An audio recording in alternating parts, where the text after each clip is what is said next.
Bismillahirrahmanirrahim. Assalamualaikum warahmatullahi taala wabarakatuh. Alhamdulillahirabbil alamin wa sallallahu ala sayyidina Muhammadin wa ala alihi washabihi wasallam. Amma ba'du. Sudah beberapa lama ini kita selalu mendoakan mudah-mudahan termul binasa. Minggu ini sepertinya akan menjadi minggu-minggu yang hektik, oke. Mengenai kehancuran para termul, mulai dari bangkrutnya si anak Jokowi tuh ya. Kemudian pra peradilan tuh, rasain. Ini yang sedang terjadi di hadapan kita tidak lain dan tidak bukan markasnya orang yang viral beberapa bulan kemarin, yaitu yang disebut-sebut dengan nama Pak Dir, yaitu Udin, diserang orang tak dikenal tapi kenal. Diserang orang tak dikenal tapi kita kenal.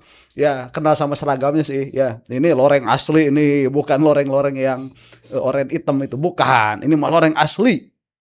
Menjambangi ya bahasanya ya. Menyambangi apalah dir Nah itu si Udin itu ya. Nah, kenapa saya membahas ini? Karena ini bentuk sebagai adalah merupakan balasan bagi orang-orang yang zalim. Kita beberapa bulan ini alhamdulillah ya selalu mendoakan mudah-mudahan termul itu binasa.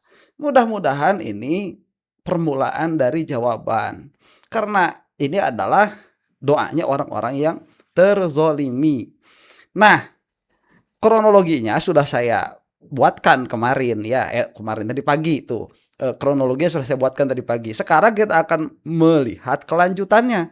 Karena ternyata tidak berhenti hanya pada penggerebekan. Setelah penggerebekan kan kemarin BH tuh. Ini BH Udin harus diturunkan ini. BH Udin harus turun. Kemarin kan BH itu konferensi pers. Ini sudah bukan konferensi pers, diwawancarai ya. Ini sudah sesuai dengan prosedur SOP dan sebagainya. Malamnya si Dir disambangi. Makanya saya bilang dari dulu, duo nggak bener di Polda Metro Jaya itu. Harus dihapuskan. Nah, setelah itu kita akan menyaksikan konferensi persnya Dr. Tifa. Karena bukan kebetulan ini terjadi semalam sebelum sidangnya Dr. Tifa dan Jokowi sampai datang ke Jakarta. Ternyata bukan untuk menghadiri persidangan. Buat apa? Ya masa nggak tahu? Ya lihat sendiri lah. Ini akan kita lihat dulu ya apa yang terjadi tadi malam nih. Setelah maghrib itu jam 7-an, kafe di Jakarta itu diselidik ya, digeledah. Kita lihat dulu nih. Oh ini judulnya detik-detik prajurit TNI datangi gedung di Treskrimsus Polda Metro Jaya Kamis dini hari.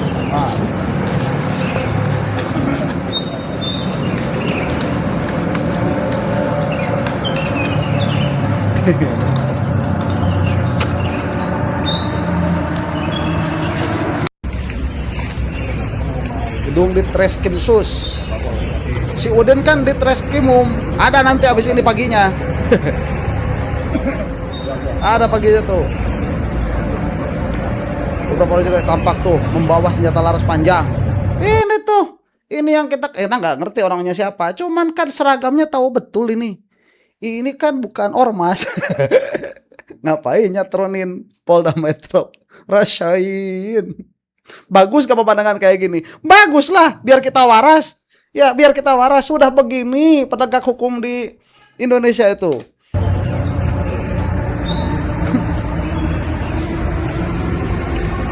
Ini gambarnya ya.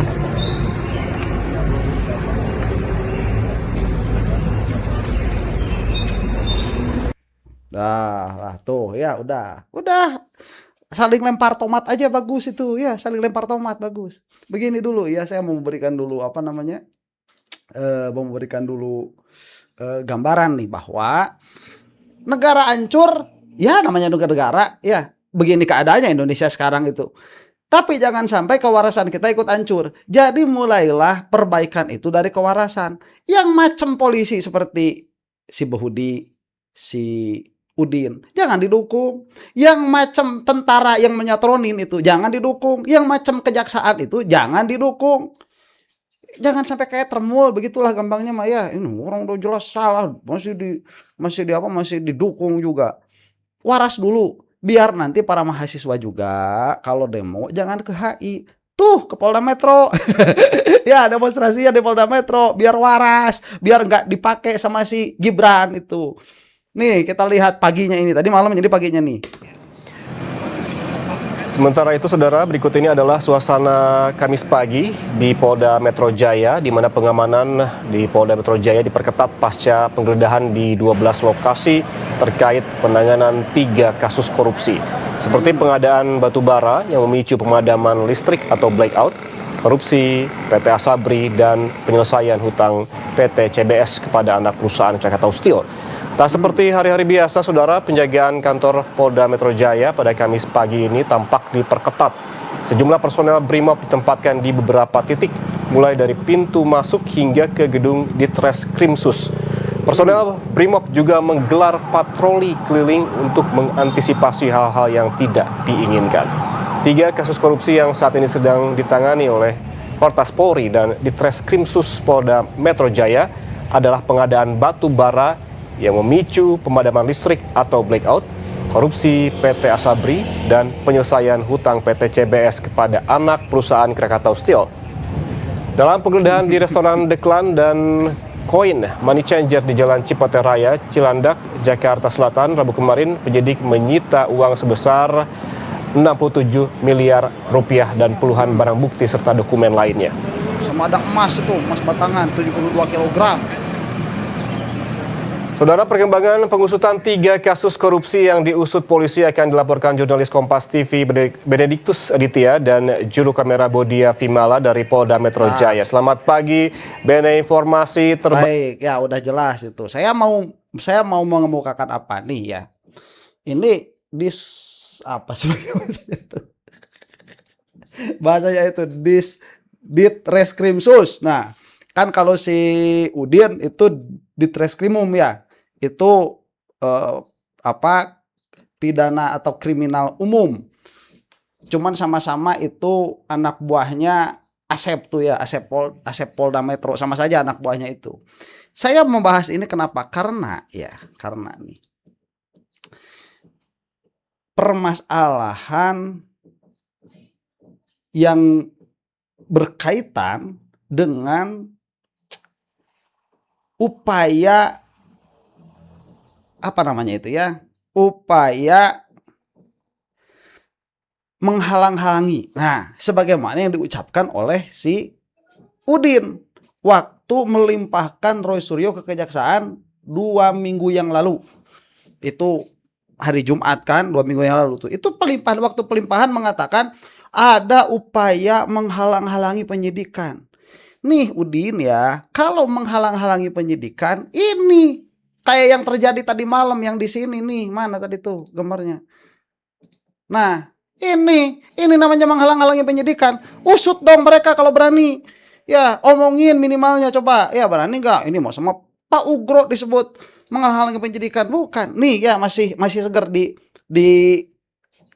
telinga kita nih. Ini ucapannya si Udin beberapa waktu yang lalu. Tadi ditanyakan terkait dengan penangkapan maupun penahanan ataupun pemanggilan. Semua prosedur hukum yang diatur di dalam Kitab Undang-Undang Hukum Acara Pidana tentunya menjadi pedoman kami di dalam melaksanakan proses penyidikan terhadap perkara dimaksud. Jadi kami pastikan bahwa seluruh tahapan yang dilakukan oleh penyidik Ditreskrim Polda Metro Jaya sudah sesuai dengan prosedur KUHAP. Kemudian yang kedua, gak jadi. Intervensi. Nah, kalau intervensi saya kira lebih tepatnya ke mencoba menghalang-halangi atau mengganggu atau menghambat proses penyidikan ya. Siapa? Karena upaya-upaya untuk supaya penyidikan ini terhambat atau penyidikan ini mengalami gangguan, ya tentunya penyidik tetap kita hadapi dengan bijak, kita hadapi dengan prosedur yang kita tempuh sesuai dengan KUHAP. Ya kalau adanya upaya-upaya atau mungkin sebagaimana teman-teman ketahui atau lihat, mana ada yang mantan pejabat yang masih merasa menjadi pejabat dan lain-lain. Pak Ugro maksudnya tuh. Kami tetap berpedoman pada KUHAP yang mengatur di dalam proses penyidikan ini. Nih, Udin, nih, ini yang menghalang-halangi upaya penyidikan nih. Ini yang menghalangi upaya penyidikan, bukan Pak Ugro. Mari kita sama-sama seluruh elemen untuk memberikan edukasi kepada masyarakat bagaimana cara berhukum yang benar dan baik. Jadi komedi. Bagaimana cara berhukum yang sesuai dengan norma-norma yang sudah diatur di dalam Kitab Undang-Undang Hukum Acara Pidana. Bukan melalui narasi di media sosial, bukan melalui narasi-narasi provokatif yang sifatnya hoax atau yang sifatnya tidak benar. Semua ketentuan prosedur ada rambu-rambunya. Kalau ada hal-hal yang merasa tidak tepat, ada mekanisme yang disebut pra-peradilan. Udah terungkap. Atau apabila menemukan kecurigaan-kecurigaan atau dugaan-dugaan dari penyidik kami yang dianggap bukan tidak dianggap, benar, udah terbukti. Ada pengawas internal yang itu semua saluran bisa digunakan oleh semua pihak di dalam melakukan pengawasan dan kontrol terhadap penyidikan yang kami lakukan. Coba lihat sekarang ya, ini katanya jangan di medsos, jangan dengan narasi. Sekarang ya, orang yang di medsos di channel ini jauh lebih waras daripada Polda Metro, daripada Pak Dir, daripada Humas. Kita jauh lebih waras, alhamdulillah. Anda yang menonton juga yang meramaikan channel ini jauh lebih waras daripada Polda Metro sekarang itu. Ya, bagus itu. Hoax. Sekarang siapa yang nyebar hoax? Yang mengatakan itu sudah sesuai dengan KUHAP, padahal belum. Sudah sesuai dengan KUHAP, padahal tidak. Siapa yang nyebar hoax sekarang? Rasain loh, rasain. Tuh kalau berani sekarang ya, ada upaya untuk ada upaya untuk menghalangi penyidikan. Sok berani tuh. Ya, sama tentara tuh yang tadi tuh. Ayo, usut kalau berani. Berani kagak? Gak bakalan, dijamin gak bakalan. Oke ya, begini. Ini menunjukkan sudah kita menang.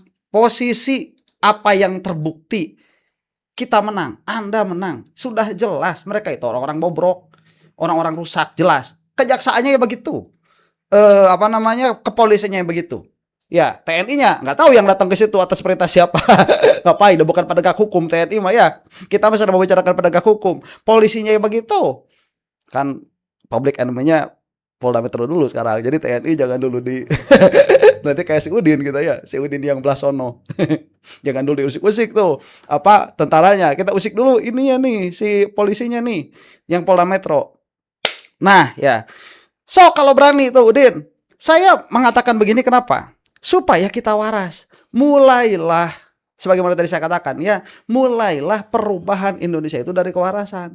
Sok negara mau rusak, itu mah udah kerjaannya para pejabat. Sekarang kan para pejabat itu kerjanya bukan ngurus rakyat, kerjaannya itu ngurus perut mereka sendiri, ngurus golongan mereka sendiri. Negara dirusak, udah itu mah udah kerjaannya para pejabat udah begitu kok. Mayoritasnya ya, bukan oknum itu mayoritas ya, 99% lah ya, bahasa pakai 0,9. Itu udah begitu. Cuman kita minimal sebagai rakyat terbuka. Oh, rusak begini, selesai. Ya, selesai.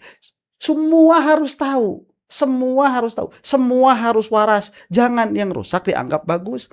Nanti supaya gerakan-gerakan ke depan yang ada ya, baik yang konstitusional seperti pemilihan umum begitu ya, ataupun dia yang merupakan hak memukakan pendapat seperti demonstrasi, itu tujuannya tepat arahnya tepat.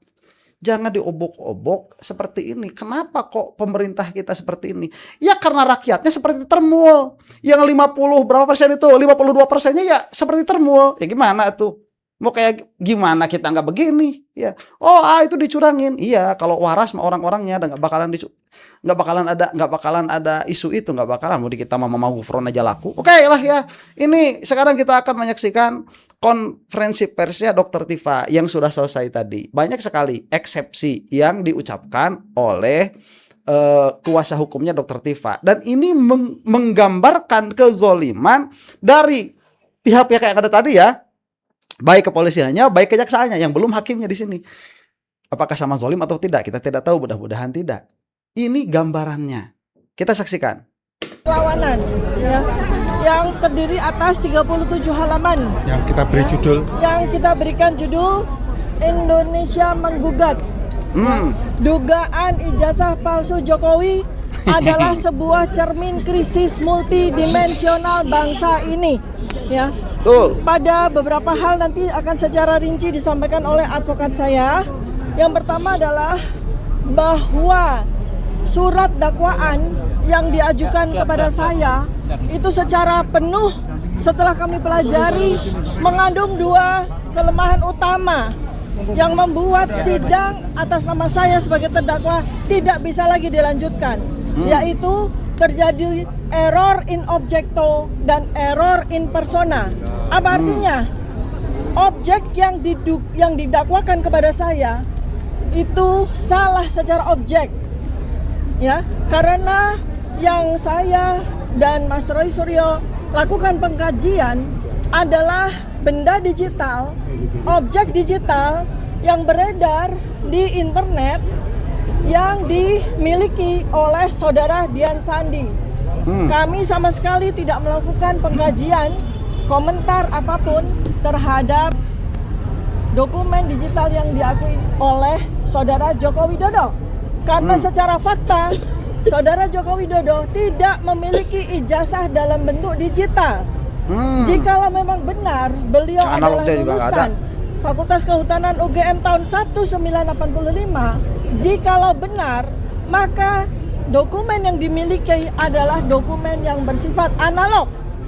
Di mana kita semua sampai dengan 11 tahun kita menanti sama sekali belum pernah ada kemunculan dari dokumen ijazah tersebut, sehingga jelas bahwa dugaan atau dakwaan dari jaksa itu salah secara objek ya.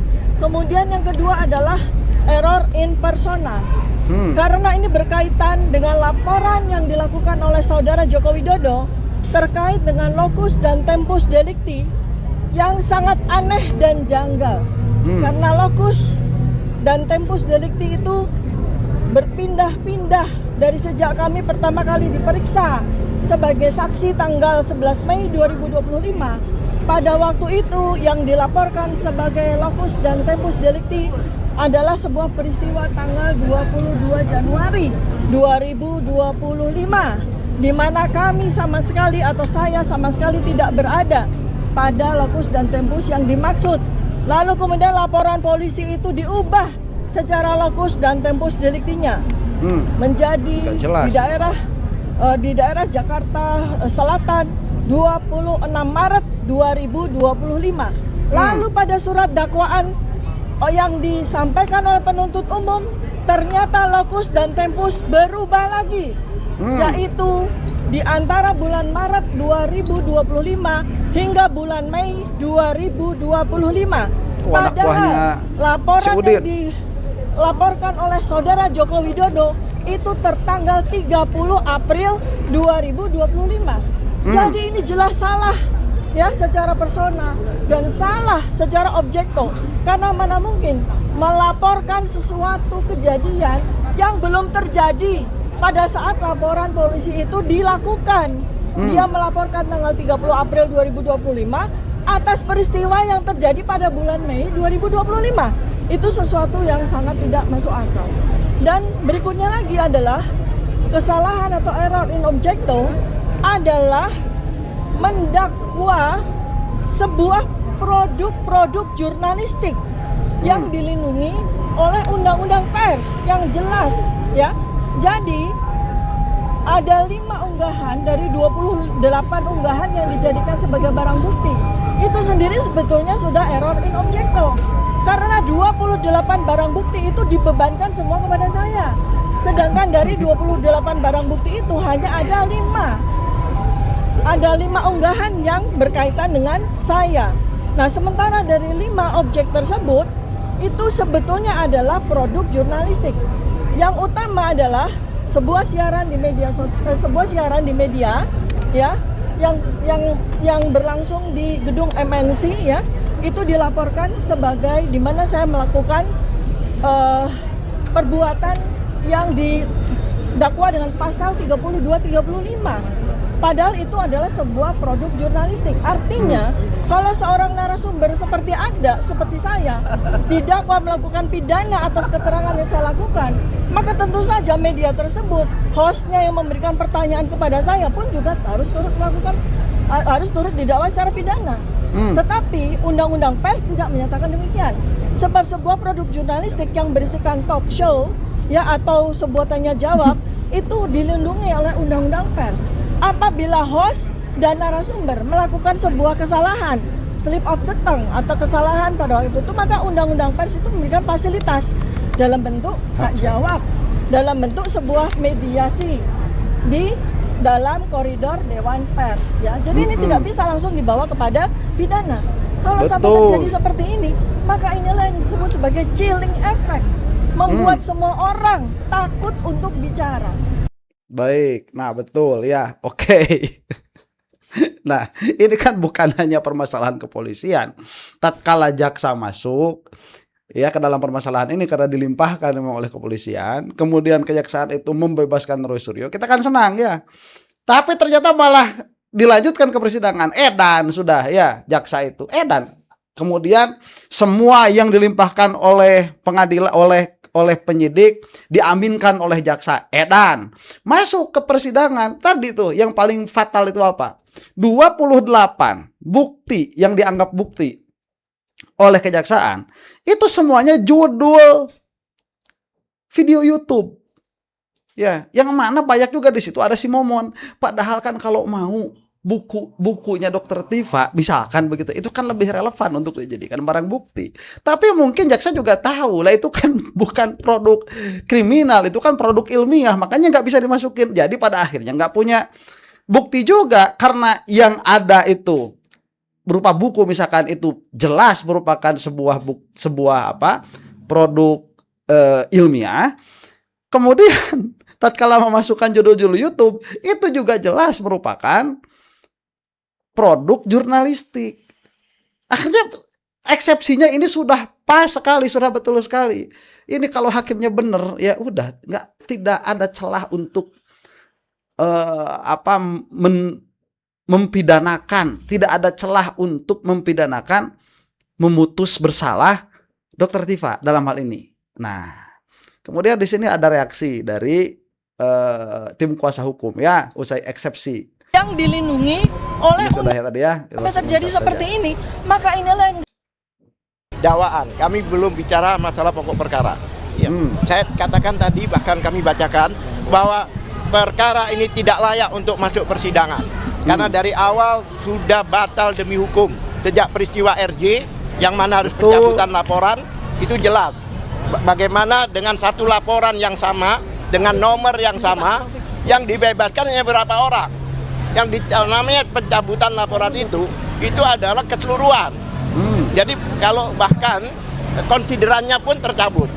Karena mekanisme di dalam RJ itu sebelum SP3 ada pencabutan laporan yang dengan nomor yang sama. Kedua, peristiwa Mabes Polri pada waktu Jokowi melaporkan kawan-kawan ini, itu peristiwa di Mabes Polri belum dihentikan penyidikannya. Jadi ini sudah melanggar undang-undang PSK, pelindungan saksi dan korban. Belum dihentikan. Kenapa demikian? Laporannya bulan April, 30 April, sedangkan penghentian penyelidikan adalah 22 Mei. Jadi secara undang-undang pelindungan saksi dan korban, maka jika ada laporan lebih dulu, tidak boleh dilaporkan balik sebelum inkrah. Itu jelas, dan itu kami sampaikan tadi.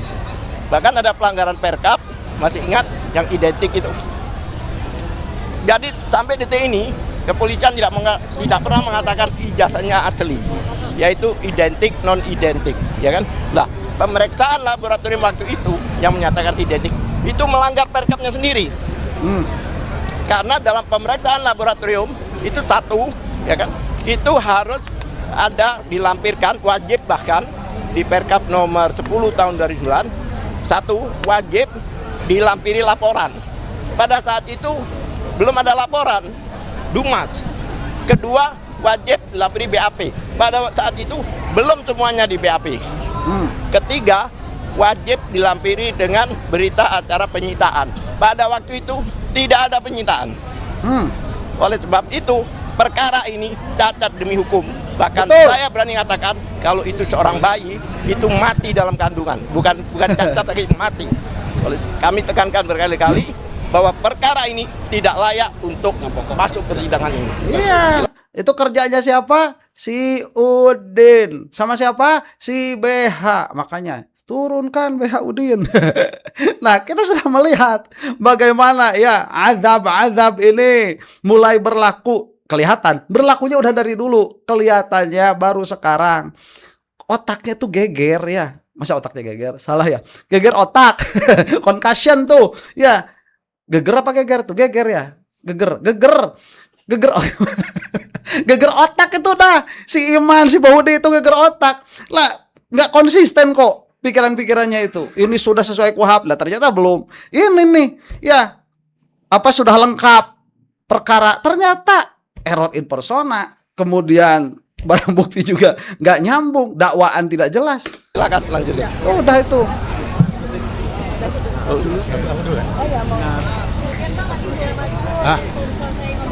Oh mundur. Kalau selesai ngomong. Ini. Oke. Ya.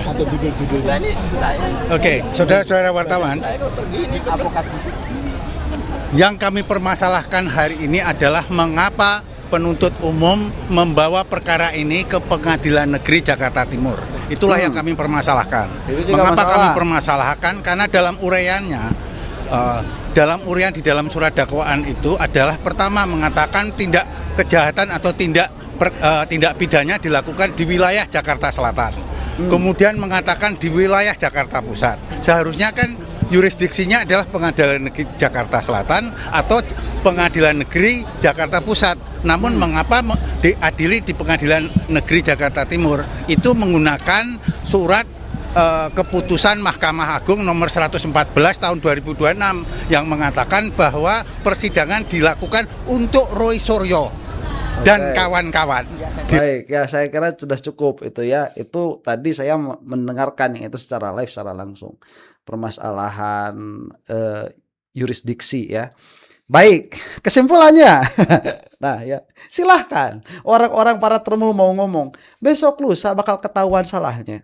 Ini satu nih yang ketahuan salahnya itu. Makanya kita berbicara tentang apa yang seharusnya terjadi, bukan apa yang akan terjadi. Kalau yang akan terjadi, penilaian kita kebobrokan kebobrokan para penegak hukum ini, yang mana sudah jelas di hadapan kita itu polisi bobrok, jelas tuh di hadapan kita. Dalam hal ini yang di Jakarta loh ya, kejaksaan juga bobrok, jelas itu di hadapan kita. Kita sedang melihat itu. Terus kamu masih mau percaya sama kedua institusi ini? Ya, kan di mana tuh akal sehatnya? Biarin mereka mau rusak. Otak kamu jangan ikut-ikutan rusak. Hei termul, sama ngomong sama termul. Supaya waras dulu. Nah, mudah-mudahan pengadilan ini bisa berlaku adil sehingga kembali kepercayaan kepada institusi tersebut. Mudah-mudahan termul binasa. Untuk Anda yang bukan termul, wallahu taala a'lam bissawab. Assalamualaikum warahmatullahi taala wabarakatuh.